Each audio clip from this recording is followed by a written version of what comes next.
Pourquoi Éric Nolot se prétend de gauche, alors qu'il ne partage que des idées d'extrême droite? Tout simplement parce qu'il n'a aucun charisme pour tenir la distance face aux autres agitateurs. Oui, il manque cruellement de charisme pour rivaliser avec les vrais polémistes. Il sait très bien que les personnalités décomplexées d'extrême droite captent infiniment plus l'attention des médias. S'il assumait pleinement ses idées radicales, il n'aurait évidemment pas sa place dans des émissions comme l'heure des pros et finirait relégué au débat fantôme de 2 h du matin sur des chaînes régionales. Nolot le sait bien, le marché de l'extrême droite est saturé. Zemmour, Elisabeth Lévy, Mathieu Bock-Côté, Geoffroy Lejeune, Charlotte Dornelas, ils sont déjà des dizaines à être bien plus percutants que lui. Alors, comment un second couteau peut-il se frayer un chemin dans cet écosystème médiatique? Eh bien en se faisant passer pour un homme de gauche. La meilleure idée de sa vie.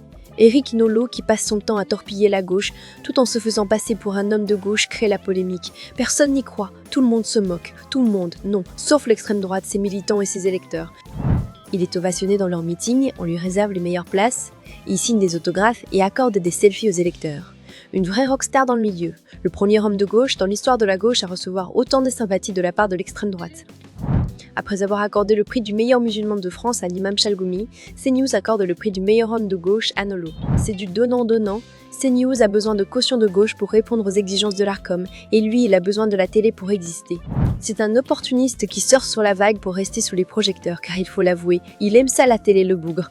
Sans ce masque, il serait noyé et invisibilisé dans la masse des polémistes de droite.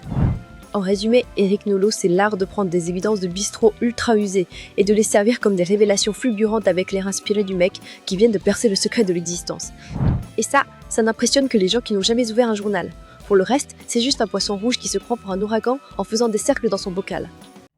Monsieur Éric Nolot, vous avez toute votre carrière été dans la roue de l'extrême droite. Vous avez fait des choses avec Alain Soral, qui est quand même un antisémite, soi-disant un néo-nazi. Vous avez animé des émissions avec Éric Zemmour. Tout ça a une raison, c'est que parce que sans les fachos, vous êtes rien. Si t'as aimé la vidéo, n'hésite surtout pas à liker et à t'abonner, ça fait toujours plaisir.